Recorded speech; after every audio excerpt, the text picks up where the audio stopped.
Let's play Nine Men's Morris. Drag the challenge level slider to set the difficulty. Then click Play Computer to play against the computer, or click 2 players to play against a friend.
In youth, I lived through many battle storms.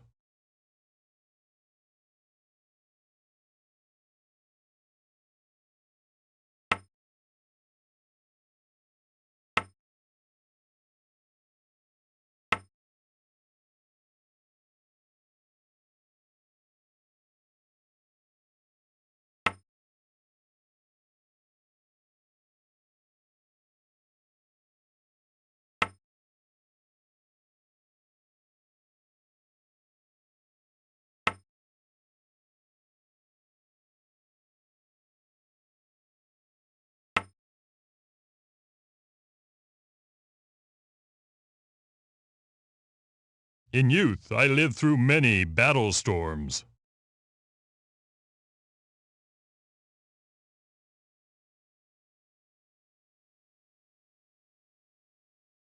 In youth, I lived.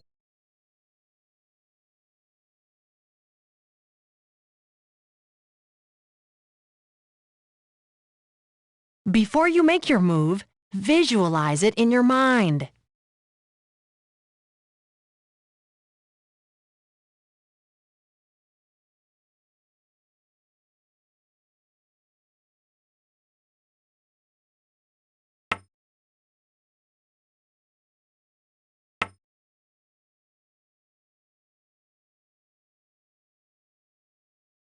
In youth, I lived through many battle storms.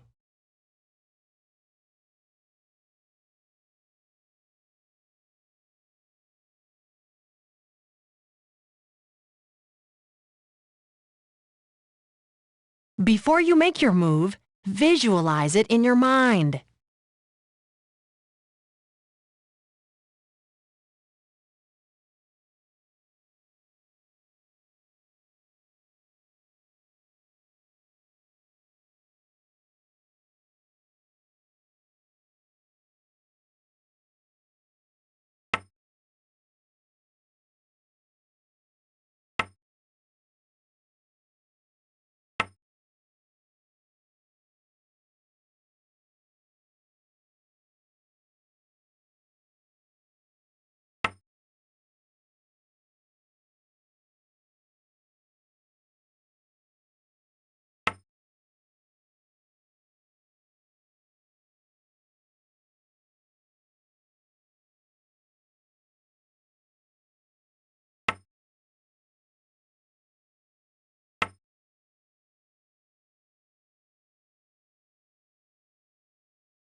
Click play to start the game or click the question mark to learn the rules of Nine Men's Morris. Nine Men's Morris is a game that is almost 3,000 years old and has been played all around the world. The first people believed to play Nine Men's Morris were the ancient Egyptians. A playing board from 1400 BC was found carved into the roof of a temple at Kurna. Another board was found carved into stone near the Great Pyramids of Giza. Perhaps the workers who built the Great Pyramids played the game. A board was also found in the ruins of the ancient city of Troy. Troy was made famous by Homer's epic poems, the Iliad and the Odyssey. You might have heard of some of the characters from these mythical poems, like Helen of Troy, Achilles, and Odysseus. Later, Nine Men's Morris became popular in Europe. In England, it was played by noblemen on large country estates. The board was made of real hedges, and children or servants were the game pieces. William Shakespeare even described a garden Morris board in his comedy, A Midsummer Night's Dream. The Nine Men's Morris is filled up with mud, and the quaint mazes in the wanton green for lack of tread are undistinguishable. Now, imagine yourself as an archaeologist digging into a huge grave mound in Norway in 1880. Slowly you uncover the remains of a Viking ship with a Nine Men's Morris board carved into the deck. After death, Viking chieftains were often buried in their ships with everyday necessities such as helmets, combs, swords, and axes. In some Viking farmhouses, they used turf for the roof, from which the grass continued to grow. The walls were made of wood, stone, or blocks of turf to keep out the severe winter cold. The Vikings wrote with stick-like letters called runes. Vikings carved these runes into stone in the places they traveled.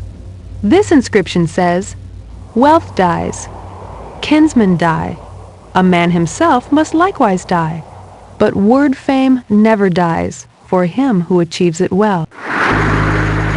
Vikings were famous seamen. They traveled great distances without any modern navigational systems. One of the most famous Vikings is Eric the Red's son, Leif Erikson.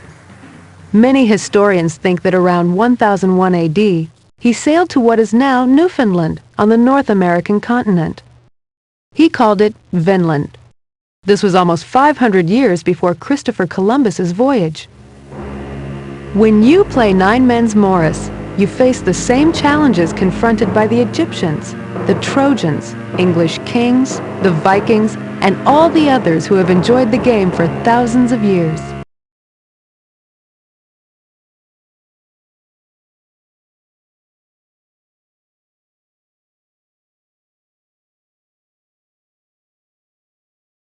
Thanks for playing.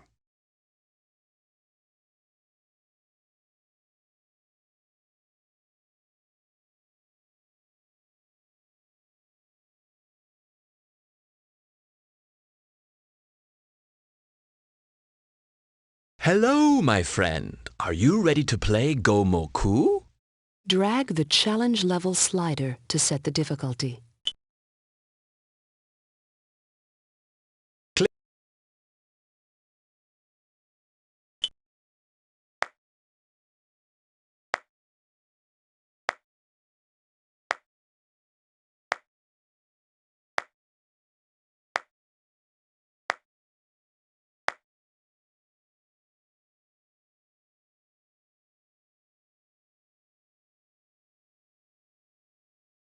Click play to start a game or click the question mark to learn the rules of Gomoku. Gomoku is a variation of another board game called Go, and Go originated in China thousands of years ago. In ancient China, accomplished Go players were revered as sages or wise men. Around 500 AD, Japanese traders, ambassadors, and explorers began traveling to China. These were probably the first people to introduce Go to Japan. For centuries thereafter, Go was played exclusively by the Japanese royalty. By the 13th century, Go also became popular with the samurai, who were the armed champions of the leading Japanese families. Much like the knights of Europe, the samurai adhered to a strict code of conduct. Go was so revered by the warriors that Go lessons were mandatory at Japan's military academy, and Go boards were standard equipment to be carried into battle. Traditional arts and sports still thrive in contemporary Japanese society. In sumo wrestling, wrestlers try to push each other out of a small sand ring or knock each other over. It is common for competitors to weigh over 300 pounds. Another traditional ceremony, though much different than sumo, is the tea ceremony. A tea ceremony is a formal set of customs regarding the preparation, presentation, and drinking of the tea. For formal occasions such as tea ceremonies, women may wear kimonos. Some women have different kimonos for different times of the year. Kimono design has been a highly developed art form for hundreds of years.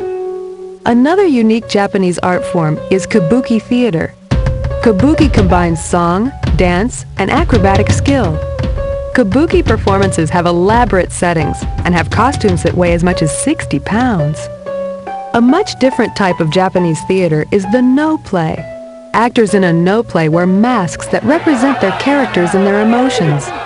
There are many different kinds of masks for all situations.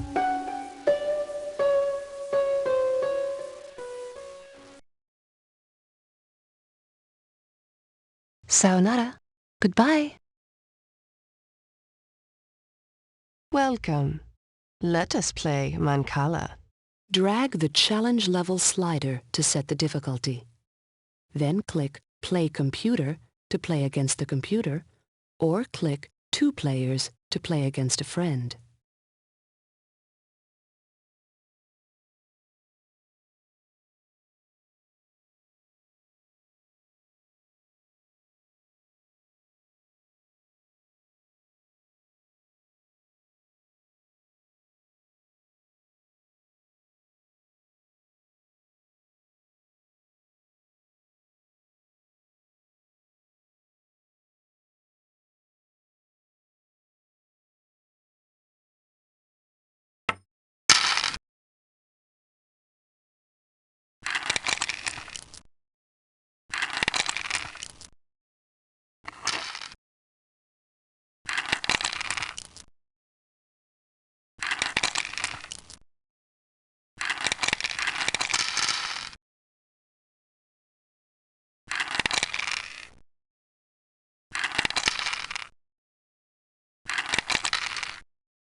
Click play to start a game or click the question mark to learn the rules of Mancala.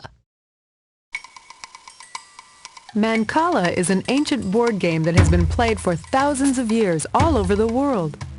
Mancala has its roots in agrarian or agriculture-based societies. The Mancala board may represent the field, and the game pieces represent seeds being planted in the field.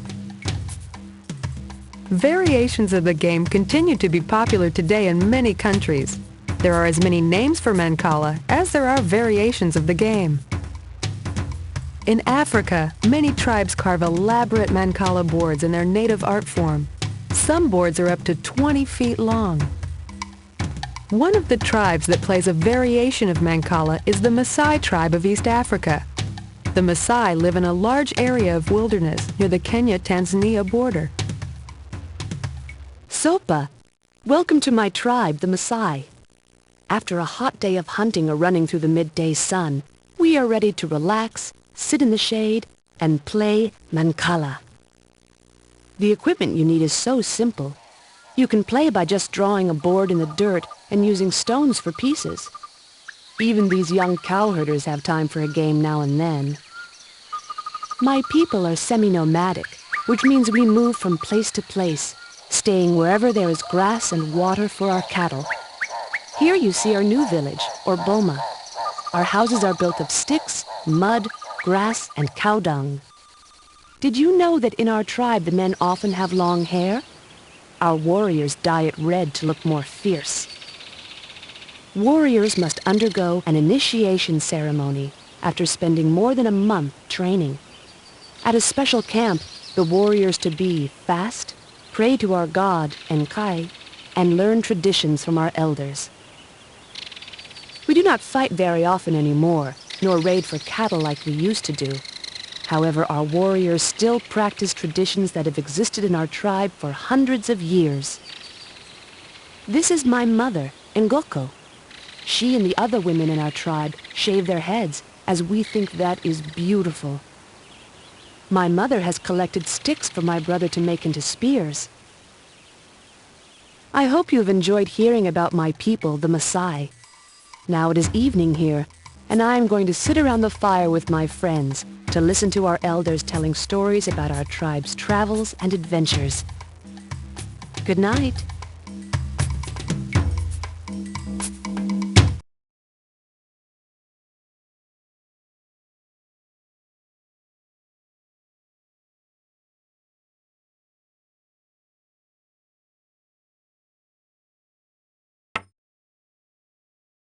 See you later.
Welcome!